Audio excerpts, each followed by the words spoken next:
Hey guys. All right. So before we read our book, I'm gonna have a little discussion. So you know that all the planets go around the sun, right?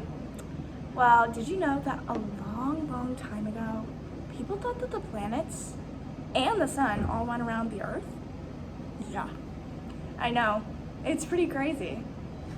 But a long time ago, they didn't have the technology that we have to be able to explore and observe space and understand how the planets move like we can now. So we're gonna read a book about a scholar who discovered that all the planets ran around the sun and not Earth. This scholar was actually punished for thinking this way because it went against tradition. Does anyone know what tradition means? Yeah, okay. Well, the definition of tradition is passing beliefs from one generation to another. So turn to a friend and I want you to talk about any traditions that you guys have at home, all right?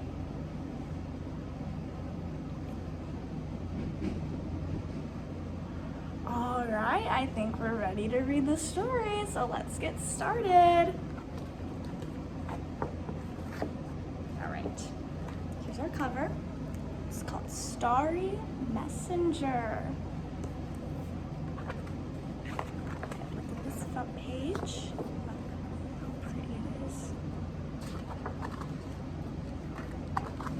Right. For hundreds of years, most people thought the Earth was the center of the universe, and the sun and the moon and all the other planets revolved around it. They did not doubt or wonder if this was true. They just followed tradition. There's our word, tradition. Then one man looked at the sky and wondered, what if things are not as everybody believes them to be?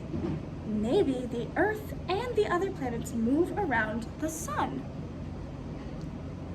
He wrote down his observations, but he did not talk about them, and he did not publish them for a long, long time.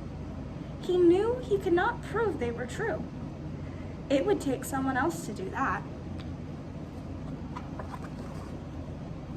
In those days, Italy was a country where many great artists, writers, musicians, and scholars lived. Does anyone know what a scholar is? So we know who an artist is. That's someone who paints or draws. And we know who a writer is. Obviously, that's someone who writes. And we know a musician is someone that does music stuff. But what is a scholar?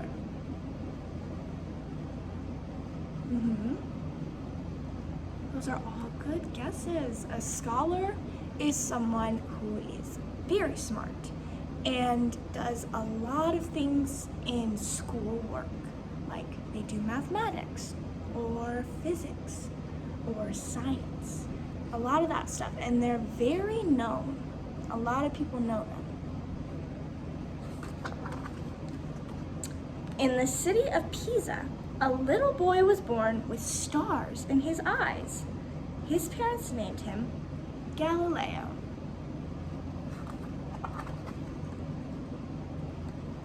Galileo thrived and he grew. In many ways, he was like any other healthy child. But he was more curious than most, and stars were always in his mind.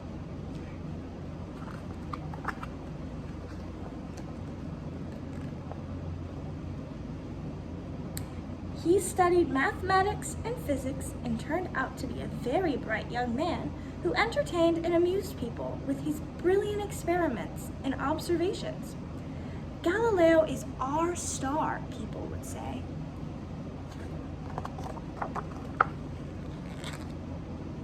Then one day, Galileo heard about a new instrument for seeing things far, far away. He figured out how it worked and made one for himself. Then he turned it to the sky. Does anyone know what that could be? You can see things far, far away, and he pointed it to the sky. Does anyone have an idea of what that could be?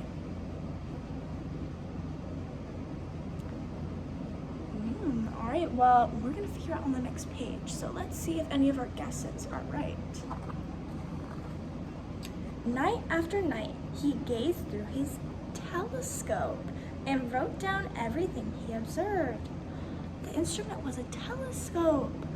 If any of you guys telescope, you were correct. Then he published his observations in a book, which he called the Starry Messenger. It's funny. Has anyone seen this before? The Starry Messenger. That's right. That is what our book is called. We just don't have the in front of it, but it has a similar name to the one that Galileo wrote. Galileo was amazed by what he could see with his telescope. People read Galileo's books and they became inspired. He made maps of the heavens and dedicated the 4 newly discovered stars of Jupiter to his patron and ruler, the Grand Duke of Tuscany, Cosimo II. Soon, Galileo was famous.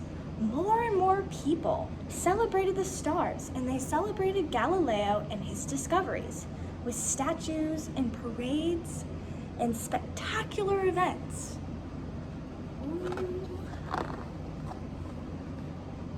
His fame grew, and the celebrations became extravaganzas. But now, the church began to worry. Galileo had become too popular.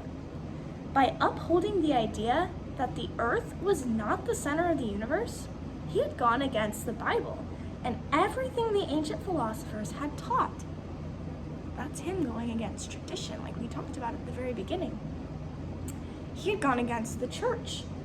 Galileo was ordered to stop believing what he could see with his own 2 eyes. He was summoned to appear before the highest ruler of the land, the Pope. Galileo was afraid. He knew that people had suffered terrible torture and punishment for not following tradition. It could happen to him. Can you imagine how scared he must have been? All he was doing was trying to find something different, and they're gonna punish him for it. He was tried in the Pope's court, and everyone could see that the stars had left his eyes. Galileo was condemned to spend the rest of his life locked in his house under guard, but he still had stars on his mind, and no one could keep him from thinking about the wonders of the skies and the mysteries of the universe. And even when he went blind, no one could keep him from passing his beliefs and ideas along to others until the day he died. But still, the ideas lived on. Finally, more than 300 years later, the leaders of the very church that had punished Galileo pardoned him, and they admitted that he was probably, in fact surely, and absolutely right. The end. That was an interesting story, right? Turn to a friend and talk about some of the things that you learned from this story.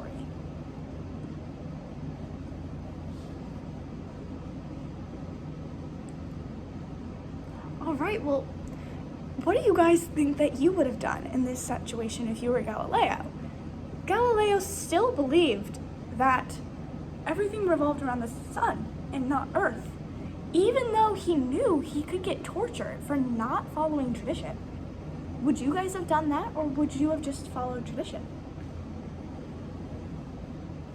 I want you guys to turn to a friend and discuss this.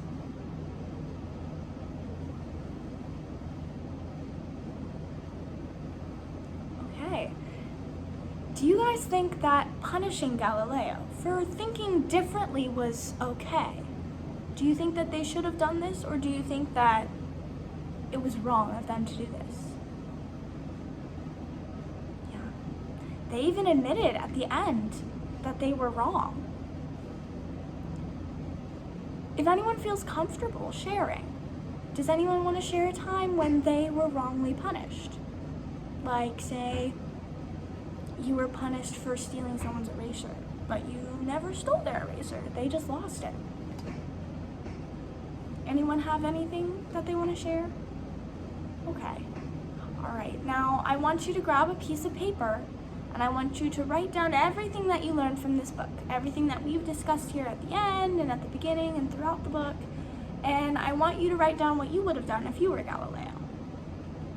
All right, thank you guys for listening to this story, and I hope you all learned a lot. Bye, guys.